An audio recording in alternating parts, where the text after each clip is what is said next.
World trade organisation में America को भारत की कड़ी चेतावनी, टैरिफ पर जवाबी कार्रवाई की तैयारी। भारत ने वर्ल्ड ट्रेड ऑर्गेनाइजेशन में अमेरिका के खिलाफ जवाबी टैरिफ का प्रस्ताव रखा है। सरकार का कहना है कि 25% ऑटो टैरिफ से भारत का करीब $2.79 अरब का निर्यात प्रभावित होगा। वाणिज्य मंत्री पीयूष गोयल ने कहा कि भारत किसी डील में तभी शामिल होगा जब राष्ट्रीय हित सुरक्षित हो और वह समय के दबाव में फैसले नहीं लेता। त्रिनिदाद पहुंचे पीएम मोदी, यूएनएससी में भारत को मिला समर्थन, 6 अहम समझौते। पीएम मोदी त्रिनिदाद एवं टोबैगो की ऐतिहासिक द्विपक्षीय यात्रा पर पहुंचे। 1999 के बाद यह किसी भारतीय प्रधानमंत्री की पहली यात्रा है। त्रिनिदाद ने भारत की यूएनएससी स्थायी सदस्यता का समर्थन किया। पीएम मोदी और कमला प्रसाद बिसेसर के बीच बातचीत के बाद 6 अहम समझौते हुए, जिनमें बुनियादी ढांचा, स्वास्थ्य, यूपीआई और डिजिटल क्षेत्र में सहयोग शामिल है। ऑपरेशन सिंदूर में चीन की तकनीक फेल, पाकिस्तान तुर्की की मिलीभगत बेनकाब। लेफ्टिनेंट जनरल ने कहा कि चीन भारत से सीधी टक्कर से बचते हुए पाकिस्तान के जरिए नुकसान पहुंचाने की कोशिश करता है। ऑपरेशन सिंदूर में चीन की सैन्य क्षमताएं बेनकाब हुईं। जेएनयू के प्रोफेसर श्रीकांत कोंडापल्ली ने बताया कि 9-10 मई को ब्रह्मोस हमलों के सामने चीनी मिसाइल और ड्रोन सिस्टम फेल हो गए। तुर्की ने पाकिस्तान को ड्रोन सपोर्ट दिया, लेकिन चीन को भी भारी नुकसान उठाना पड़ा।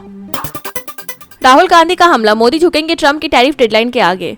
कांग्रेस नेता राहुल गांधी ने अमेरिका भारत व्यापार वार्ता को लेकर प्रधानमंत्री मोदी पर निशाना साधा है। उन्होंने कहा कि मोदी सरकार ट्रंप की 9 जुलाई की टैरिफ डेडलाइन के दबाव में झुक जाएगी। राहुल ने केंद्रीय मंत्री पीयूष गोयल पर भी तंज कसते हुए कहा कि चाहे वह कितना भी जोर लगा ले, पीएम मोदी अमेरिका के आगे झुकने से नहीं रुकेंगे।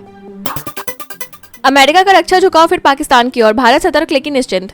पूर्व राजनयिक जाकिर हुसैन के मुताबिक अमेरिका का रक्षा सहयोग एक बार फिर पाकिस्तान की ओर बढ़ता दिख रहा है, लेकिन इससे भारत को खास फर्क नहीं पड़ेगा क्योंकि वह हथियारों के लिए अमेरिका पर निर्भर नहीं है। पाकिस्तान के सैन्य प्रमुखों के हालिया अमेरिकी दौरे और रणनीतिक भूस्थिति, चीन विरोध और दुर्लभ खनिजों के चलते अमेरिका का रुख बदला है। भारत इन बदलावों पर पैनी नजर बनाए हुए है।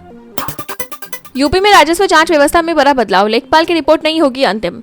योगी सरकार ने राजस्व मामलों की जांच प्रक्रिया में बड़ा बदलाव किया है। अब लेखपाल की रिपोर्ट को अंतिम नहीं माना जाएगा। नायब तहसीलदार से नीचे का कोई अधिकारी जांच नहीं करेगा और शिकायतकर्ता को सुनने के बाद ही रिपोर्ट दी जाएगी।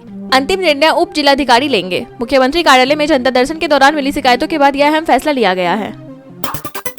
सीएम योगी से मिले जापानी राजदूत, कहा वैश्विक निवेशकों के लिए यूपी टॉप विकल्प।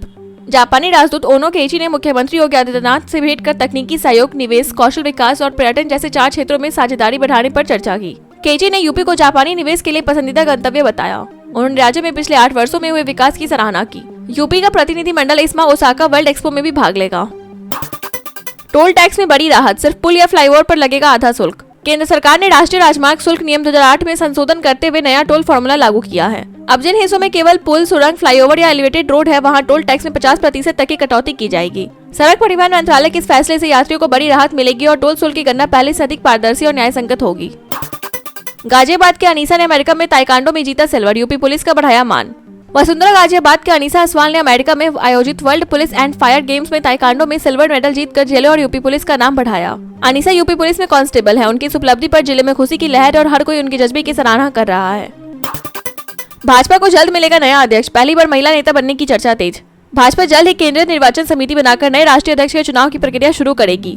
मौजूदा अध्यक्ष जेपी नड्डा का कार्यकाल जून 2024 में समाप्त हो चुका है। अब पार्टी नए अध्यक्ष की नियुक्ति की दिशा में बढ़ रही है। इस बार पहली बार किसी महिला नेता के अध्यक्ष बनने की चर्चा है। अभी तक 6 दावेदारों के नाम सामने आए हैं, जिनमें 3 महिलाएं और 3 पुरुष शामिल हैं।